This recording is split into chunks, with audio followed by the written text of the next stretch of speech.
Fala, CACDista! Sejam todos bem-vindas e bem-vindos a mais um episódio do resumo semanal de notícias do podcast DEG. Hoje é sexta-feira, 17 de outubro, e vamos trazer para vocês alguns dos fatos que marcaram as relações internacionais nesta semana. Escuta só o que temos no episódio de hoje. Diálogo entre chanceleres. No contexto de reaproximação entre Brasil e Estados Unidos, Mauro Vieira e Marco Rubio conversam em Washington e buscam abordagem produtiva. Novas regras de imigração. Portugal promulga a lei que impõe restrições à entrada e ao reagrupamento familiar e afeta diretamente milhares de brasileiros. Tensão entre Estados Unidos e Venezuela. Trump confirma autorização para ações secretas da CIA contra o regime de Nicolás Maduro. Esperança no Oriente Médio. Líderes internacionais assinam no Egito um documento para sustentar o cessar-fogo entre Israel e Hamas. E no fechamento, um alerta global. Níveis recordes de dióxido de carbono e novos compromissos rumo à COP30, que será sediada no Brasil. Então aumenta o volume, se acomoda e vem com a gente entender o que está acontecendo no mundo. Eu sou o Dalmo Borba e o resumo semanal de notícias do podcast DEG começa agora. O clima na Casa Branca foi de pragmatismo e, pela primeira vez em meses, de otimismo. O ministro das Relações Exteriores do Brasil, Mauro Vieira, se reuniu com o secretário de Estado americano, Marco Rubio, para discutir a crise comercial entre os dois países, e o saldo do encontro foi considerado positivo pelos dois lados. A reunião, que aconteceu nesta quinta-feira, foi breve, apenas 15 minutos em formato reservado, seguido de uma conversa ampliada com as equipes diplomáticas. Segundo integrantes dos governos de Lula e Trump, o diálogo marcou o início efetivo de uma negociação para reduzir as tarifas de 50% aplicadas pelos Estados Unidos contra produtos brasileiros. Vieira chamou o resultado de um início auspicioso, e segundo fontes de Brasília e Washington, um encontro direto entre Lula e Trump já está sendo preparado para as próximas semanas. Nos bastidores, o governo brasileiro levou à mesa 3 temas de interesse americano: etanol, minerais críticos e Big Techs, numa tentativa de abrir caminho para um acordo comercial mais amplo. No caso do etanol, o Brasil sinalizou que pode retomar o regime de cotas ou adotar mecanismos que facilitem a entrada do combustível americano pelos portos do Sudeste.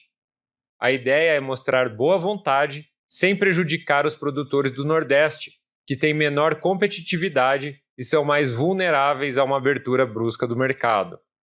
Outro ponto discutido foi o setor de minerais estratégicos, como lítio e terras raras, área em que o Brasil busca desenvolver uma indústria própria e atrair investimento americano em troca de parcerias de fornecimento garantido. No campo das Big Techs, o diálogo deve evoluir por meio de grupos de trabalho, com foco na regulação feita pela Anatel e em políticas digitais de interesse mútuo. A conversa marca o início de um diálogo e não detalha o possível fim das sanções financeiras nem o restabelecimento de vistos suspensos.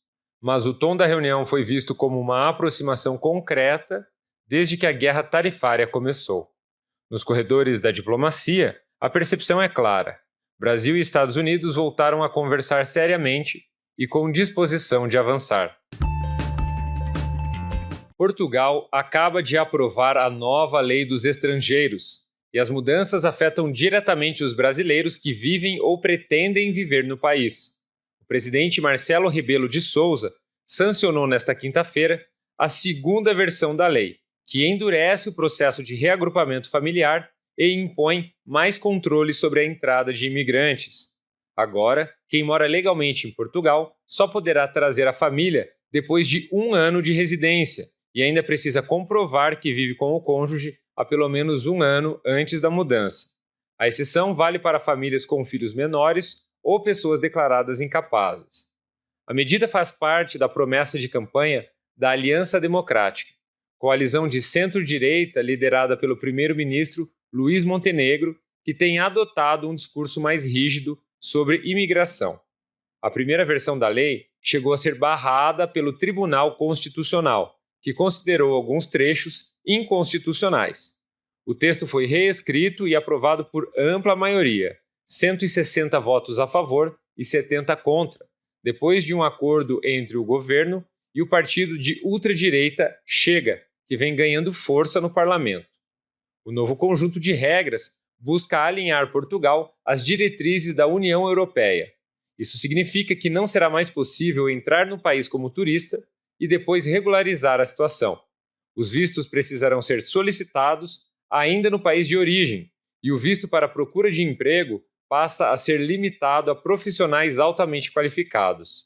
Por outro lado, a lei deixa espaço para acordos bilaterais que facilitem a vida de grupos específicos, como os brasileiros que trabalham em setores estratégicos, como o turismo, a hotelaria e a gastronomia. Esses acordos poderão criar canais especiais de migração legal, reforçando a relação entre os dois países, que é das mais antigas e intensas da Europa com a América Latina. E não para por aí. O governo português também prepara uma nova lei da nacionalidade, que deve ser apresentada ao parlamento nos próximos dias. Entre as mudanças previstas está o aumento do prazo mínimo para solicitar o passaporte português, de 5 para 7 anos de residência legal. Hoje, esse é um dos caminhos mais usados por brasileiros e cidadãos da Comunidade dos Países de Língua Portuguesa, a CPLP, para obter dupla cidadania. Essa nova legislação reacende o debate sobre mobilidade internacional, integração de imigrantes e os limites das políticas migratórias europeias. Os Estados Unidos apertaram de vez o cerco contra Nicolás Maduro.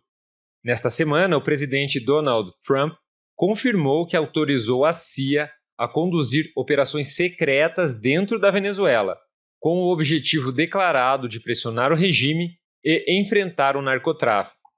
Esse anúncio não veio do nada. Nas últimas semanas, os Estados Unidos fizeram ataques no Caribe contra embarcações venezuelanas suspeitas de levar drogas. O saldo divulgado é de pelo menos 27 mortos. Trump também elevou a recompensa por informações que levem à captura de Maduro e tem mantido um grande reforço militar na região. A reação de Caracas foi imediata. Maduro condenou o que chamou de tentativa de mudança de regime, fez apelos por paz e disse que a Venezuela vai levar o caso ao Conselho de Segurança da ONU. O governo venezuelano mobilizou forças de segurança e fala em ameaça militar sem precedentes. Em paralelo, a diplomacia de Trump mantém o discurso de que se trata de defesa contra os cartéis e contra o terror, e que outras etapas, inclusive em terra, estão na mesa. Nos Estados Unidos, cresceram as cobranças no Congresso. Parlamentares questionam a base legal para operações letais e pedem transparência. Juridicamente, a Casa Branca tenta sustentar as ações como parte do combate ao narcotráfico e da autodefesa, mas críticos lembram que a Constituição americana reserva ao Congresso o poder de declarar guerra. O risco agora é de escalada. Qualquer operação clandestina em solo estrangeiro aumenta a chance de incidentes e de efeitos colaterais sobre civis. E no tabuleiro regional, esse movimento reacende memórias de intervenções dos Estados Unidos na América Latina, um tema sempre sensível. Para o Brasil e a vizinhança, a tensão bate à porta. Impactos em imigração, comércio, segurança de fronteira e no funcionamento de instâncias regionais podem vir em cascata. É hora de observar como atuam a Organização dos Estados Americanos, o Conselho de Segurança da ONU e os mecanismos de mediação. E qual será o espaço para sanções, pressão diplomática e negociação antes que a crise suba mais um degrau. Depois de 2 anos de guerra, o Oriente Médio viveu nesta semana um momento que muitos chamaram de histórico. Líderes de vários países se reuniram no Egito para assinar um documento que promete abrir caminho para a paz em Gaza. O presidente dos Estados Unidos, Donald Trump, dividiu a mesa com o egípcio Abdel Fattah el-Sisi, o turco Recep Tayyip Erdogan e o emir do Catar, Tamim Al-Thani. Ao fundo, líderes do Reino Unido e do Canadá acompanharam o momento em silêncio, enquanto o som das canetas marcava o fim da assinatura. Mas a verdade é que o que foi assinado ainda levanta muitas dúvidas. Israel e o Hamas, as partes diretamente envolvidas na guerra, não participaram do evento. O documento fala em trabalhar coletivamente pela paz e pela reconstrução de Gaza, mas não explica como isso será feito, nem quem vai garantir o cumprimento do acordo. Trump disse que o plano de paz já estaria nas fases 3 e 4 de implementação, embora não tenha detalhado o que isso significa. Ele prometeu ampliar o conselho responsável pela reconstrução do território e afirmou que o momento representa o início de uma nova era de prosperidade para a região. Na prática, o que existe por enquanto é um cessar-fogo e a troca final de reféns israelenses por prisioneiros palestinos, que aconteceu nesta segunda-feira. Desde então, centenas de caminhões com ajuda humanitária e produtos comerciais têm entrado na faixa de Gaza. Mas a situação continua tensa. Há relatos de confrontos esporádicos e de repressão de grupos rivais pelo Hamas em áreas sob seu controle. Falta clareza sobre pontos centrais, como a exigência de que o Hamas entregue suas armas e o futuro do governo do território. Mesmo assim, o Egito chamou o momento de único e histórico, enquanto líderes de vários países destacaram a chance de reconstruir Gaza e promover uma estabilidade regional há muito tempo sonhada. Entre o otimismo e a cautela, o mundo assiste a mais uma tentativa de encerrar um conflito que já deixou mais de 67 mil mortos e devastou grande parte da infraestrutura civil de Gaza. O planeta está mandando sinais cada vez mais claros de que não dá mais para adiar a transição energética. E é nesse clima, literalmente, que o mundo se prepara para a COP30, a Conferência sobre Mudanças Climáticas da ONU, que vai acontecer em novembro em Belém. Nesta semana, 3 notícias reforçaram tanto o tamanho do desafio quanto as oportunidades que o Brasil tem pela frente. A primeira veio de um relatório apresentado em Brasília durante a reunião preparatória da conferência. Segundo o estudo, o mundo precisa aumentar em 16% ao ano a capacidade de gerar energia limpa até 2030, e os investimentos terão que mais que dobrar, chegando a 1 trilhão e 400 bilhões de dólares por ano. Em 2024, a capacidade global de geração renovável bateu recorde, mas ainda é insuficiente para alcançar a meta de triplicar a produção até o fim da década. O secretário-geral da ONU, Antônio Guterres, chamou esse movimento de revolução imparável, mas alertou que a janela para limitar o aquecimento global a 1,5 graus Celsius está se fechando rapidamente. E o Brasil entra nesse debate com um trunfo. 89% da matriz elétrica brasileira já vem de fontes renováveis, como a hidrelétrica, a eólica e a solar, um número que coloca o país entre os líderes mundiais da transição energética. Durante a pré-COP em Brasília, o governo lançou também o Compromisso de Belém pelos Combustíveis Sustentáveis, apelidado de Belém 4 vezes. A ideia é simples e ambiciosa: quadruplicar a produção e o uso de combustíveis sustentáveis até 2035. A proposta, apoiada por países como Itália, Japão e Índia, incentiva o uso de biocombustíveis, hidrogênio verde e outras fontes que possam substituir o petróleo na aviação, no transporte e na indústria. Mas enquanto surgem novas promessas, os números do clima continuam preocupantes. A Organização Meteorológica Mundial revelou que os níveis de dióxido de carbono atingiram recordes históricos em 2024, com o maior aumento desde o início das medições em 1957.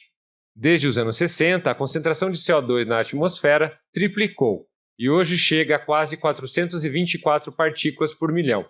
O mesmo relatório aponta que o metano e o óxido nitroso, outros 2 gases de efeito estufa, também alcançaram níveis inéditos, impulsionados pelo desmatamento, pelos incêndios florestais e pelo uso intensivo de fertilizantes. A organização alertou que metade do CO2 emitido todo ano permanece na atmosfera, agravando o aquecimento global e reduzindo a capacidade de absorção dos oceanos e das florestas, inclusive da Amazônia. Belém, portanto, não é só palco da COP30, é símbolo de um dilema global: conciliar desenvolvimento, energia e proteção ambiental num planeta que já sente os efeitos da mudança do clima. E agora, antes de encerrar, vamos dar aquele giro rápido por outras notícias que também marcaram a semana. Reconhecimento internacional. A Agência Brasileira de Cooperação, a ABC do Itamaraty, foi premiada pela FAO como uma das campeãs da cooperação Sul-Sul e trilateral. O prêmio destaca as boas práticas brasileiras em agricultura sustentável e segurança alimentar e reforça o papel do Brasil como referência global no combate à fome e na promoção do desenvolvimento rural. Brasil e Índia ampliam laços econômicos. O governo brasileiro promulgou o Acordo de Cooperação e Facilitação de Investimentos, ACFI, e o novo acordo de bitributação com a Índia. Os dois instrumentos prometem impulsionar o comércio bilateral, reduzir a dupla tributação e ampliar a cooperação em segurança e tecnologia. Reunião com o Papa. O presidente Lula se encontrou pela primeira vez com o Papa Leão XIV, no Vaticano. Em meio às comemorações dos 80 anos da FAO, eles conversaram sobre fé, desigualdade e a importância da solidariedade global. O Papa manifestou o desejo de visitar o Brasil em breve e Lula defendeu a criação de um movimento internacional contra a desigualdade. E cessar-fogo no sul da Ásia. Paquistão e Afeganistão chegaram a um acordo de trégua de 48 horas depois de confrontos violentos na fronteira que deixaram dezenas de mortos e feridos. O cessar-fogo, mediado com o apoio de países árabes, tenta conter uma escalada entre os dois vizinhos e reabrir as negociações diplomáticas. E assim, a gente fecha o episódio de hoje do resumo semanal de notícias do podcast IDEG. Se você quer se aprofundar mais na sua preparação para o CACD, então acompanhe o IDEG em ideg.com.br e nas principais plataformas de áudio e vídeo. Tem muito conteúdo de qualidade para você. Obrigado pela sua audiência, boa semana, bons estudos e até a semana que vem. Tchau, tchau!